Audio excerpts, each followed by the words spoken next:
Hello नमस्कार students, कैसे आप सभी का स्वागत है आपके अपने इस यूट्यूब चैनल संदीप दुबे से जीपीएससी में। आज हम लोग छत्तीसगढ़ के आधुनिक इतिहास के महत्वपूर्ण प्रश्न देखने जा रहे हैं जो आपके आगामी सीजीपीएससी की एग्जाम के लिए बहुत ही महत्वपूर्ण है।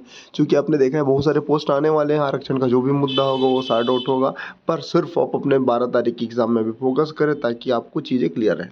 स्टार्ट करते हैं पहले प्रश्न से। पहला प्रश्न क्या दिया हुआ है कि रामायण, दीपिका, विक्रम विलास, ब्राह्मण शोध जैसे जो प्रसिद्ध कृतियां हैं उनके लेखक कौन है? तो इसका आंसर आपको ध्यान में होना चाहिए बाबू रेवाराम, या रेवाराम बापू नहीं, बाबू रेवाराम। आपको कमेंट सेक्शन में बताना है कि कहाँ के निवासी थे, कहाँ के निवासी थे, क्योंकि क्वेश्चन एक बार आया हुआ है। ठीक है, गोपाल चंद्र मिश्र के बारे में बताइएगा। ओके, तो इसकी कुछ एक आध दो रचनाओं के बारे में देख लीजिएगा। ठीक है, अगला प्रश्न देखते हैं हम। नेक्स्ट प्रश्न क्या है?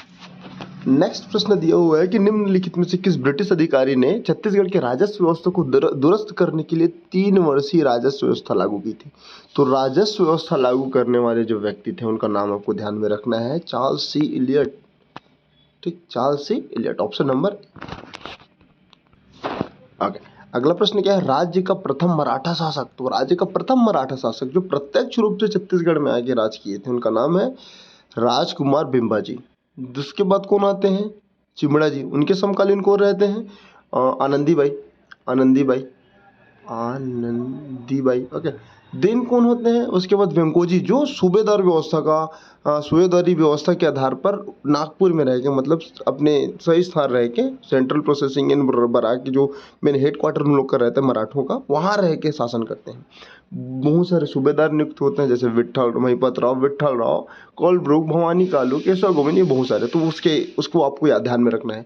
ऐसे करते करते आपको मिलेंगे भिकाजी गोपाल, लास्ट में मिलेंगे छत्तीसगढ़ में अप्पा साहब। तो ये क्रम इसलिए आपको ध्यान में रखना है क्योंकि अप्पा साहब ने अंग्रेजों के साथ 1818 में संधि किया था। तो उसके बाद ये प्रत्यक्ष फिर अंग्रेज की शासन क्षेत्र अधिकार में चले जाता है। इसको आपको ध्यान में रखना है। आगे नेक्स्ट प्रश्न देखते हैं। कैप्टन हंटर के बाद छत्तीसगढ़ के अधीक्षक कौन बने? देखो, अब अधीक्षक के संबंध में आपको ध्यान में रखना है। पहले एडमंड है, एडमंड।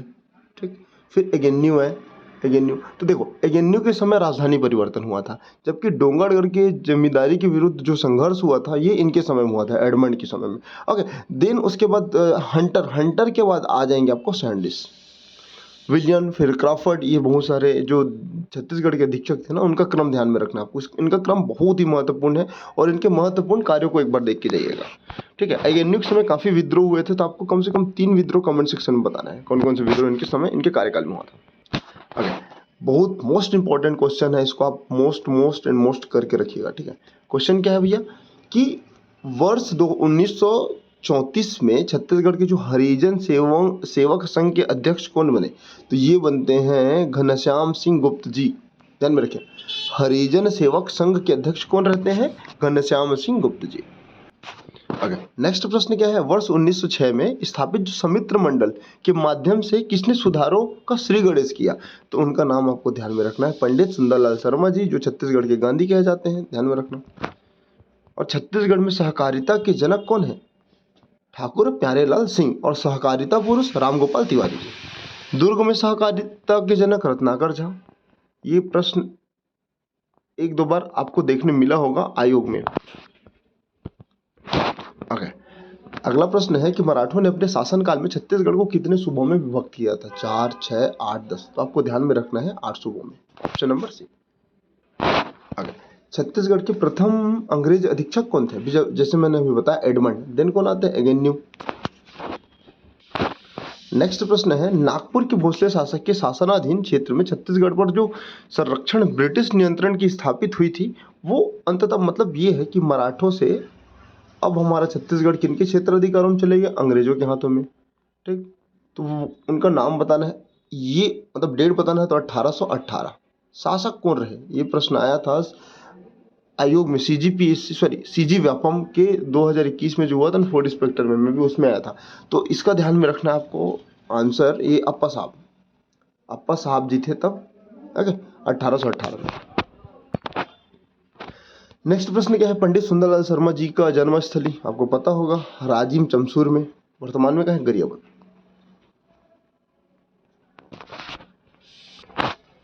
नेक्स्ट प्रश्न देखते हैं कि जेल पत्रिका का संचालन किसके द्वारा हुआ था? तो ये पंडित सुंदरलाल शर्मा जी द्वारा, श्री कृष्ण जेल पत्रिका। चर्चित रायपुर राजनीतिक सम्मेलन हुआ था, कब हुआ था? 1920 में, असहयोग आंदोलन के दौरान। ओके, नेक्स्ट प्रश्न देखते हैं कि छत्तीसगढ़ का सबसे बड़ी नदी कौन सी है? नर्मदा, महानदी, मांड नदी या इंद्रावती नदी? तो मैं आपको बता दूं, अगर अपवाह के दृष्टिकोण से देखें, अपवाह के दृष्टिकोण से, तो महानदी सबसे लंबी नदी है।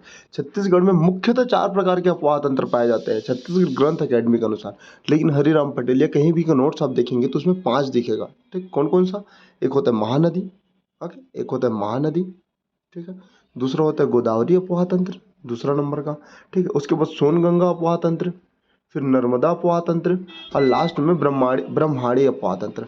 तो ये 5 प्रकार से, लेकिन आप ग्रंथ अकेडमी में देखेंगे ना तो ये नहीं दिखेगा आपको। ओके, तो ध्यान में रखना, सबसे बड़ा अपवाह तंत्र कौन है, सबसे बड़ा नदी कौन है इसके बिहाफ में? तो महानदी। लंबाई कितनी है? 286 किलोमीटर। जबकि अगर प्रवाह के दृष्टिकोण से देखें तो शिवनाथ नदी 290 किलोमीटर है, ठीक है। इंद्रावती नदी 264 किलोमीटर, ध्यान में रखिएगा। नर्मदा नदी छत्तीसगढ़ में प्रवाहित होने वाली नदी नहीं है, तो आपको बताना है कि इसकी लंबाई कितनी है। मांड नदी कितना है? 145। ओके, नेक्स्ट प्रश्न देखते हैं कि छत्तीसगढ़ राज्य की सीमाएं कितने राज्यों से होकर गुजरती है? तो आपको ध्यान में ये रखना है, देखो यहाँ पर छत्तीसगढ़ के इतिहास और छत्तीसगढ़ के थोड़ा सामान्य परिचय के बारे में है, तो मैं आपको बता दूं विथ मैप। ओके, वैसे तो सब जानते होंगे, देखिए यहाँ पस रहा हमारा उत्तर प्रदेश, ये वाला एरिया में, ठीक है।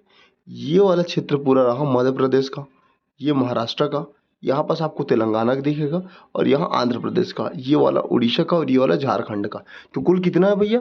1 2 3 4 5 6 7। तो इसका आंसर क्या होगा? 7। वर्तमान में कुल कितने जिले हैं? कुल जिलों की संख्या कितनी है भैया? 33, जिसमें 11 भू अवस्थित है और बाकी 22 अंतर्राज्यीय जिले हैं। जबकि छत्तीसगढ़, जैसे भारत में 28 जिले हैं मान लो, ओके, तो जिसमें छत्तीसगढ़ भी भू अवस्थित प्रदेश है, मतलब राज्य है। तो इसके अलावा कौन कौन सा है छत्तीसगढ़ के अलावा?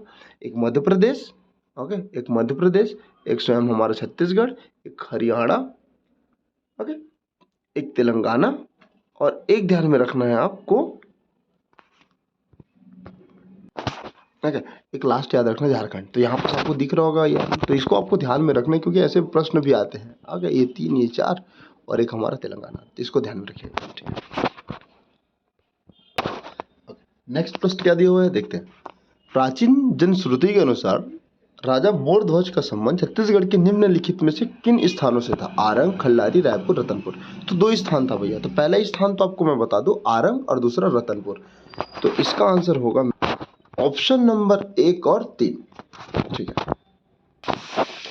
अगला प्रश्न है सुमेलित करना जोड़ी 1 और जोड़ी 2। देखो, राजर्षि तुल्य कुल्य वंश जो छत्तीसगढ़ का सबसे प्राचीन या सबसे प्रथम राजवंश है, तो इसका ध्यान में रखना आप, स्थानीय राजवंश ना, तो इसका आंसर होगा भीमसेन द्वितीय।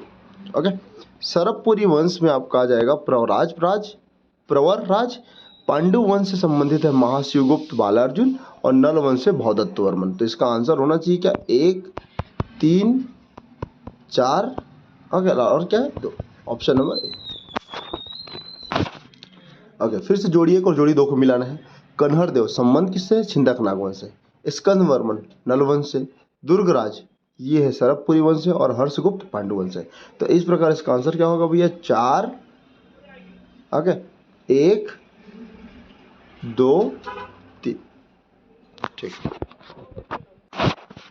अगला प्रश्न देखते हैं कि रायपुर जिले से प्राप्त जो राजा भीम सिंह के आरंग ताम्रपत्र में निम्नलिखित में से किन राजाओं का उल्लेख है?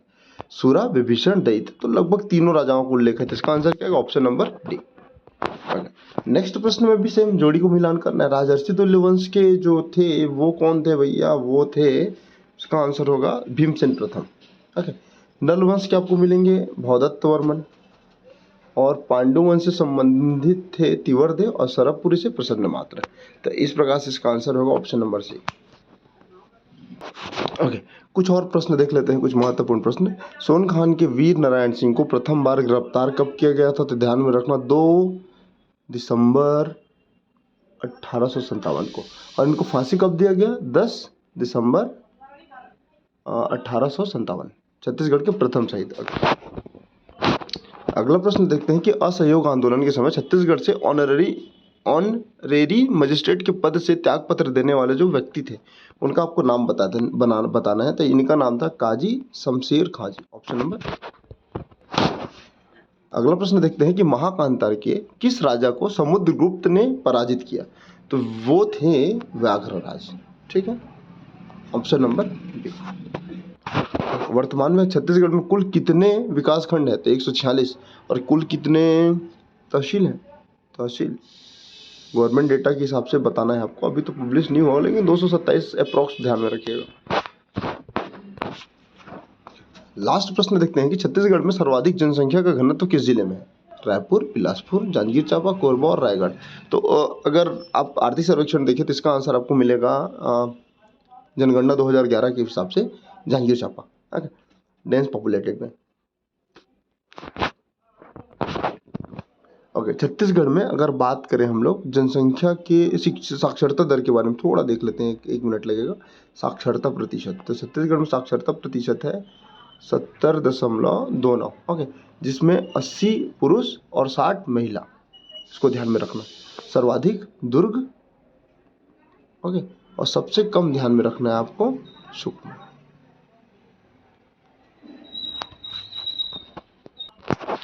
एक बार हम लोग जनगणना का ना महत्वपूर्ण प्रश्न लाएंगे जो बहुत ज़्यादा इंपॉर्टेंट रहेगा हमारे एग्जाम के लिए। ठीक है, तो यहाँ पर वीडियो को रोकते हैं, मिलते हैं अगले वीडियो में। God bless you all.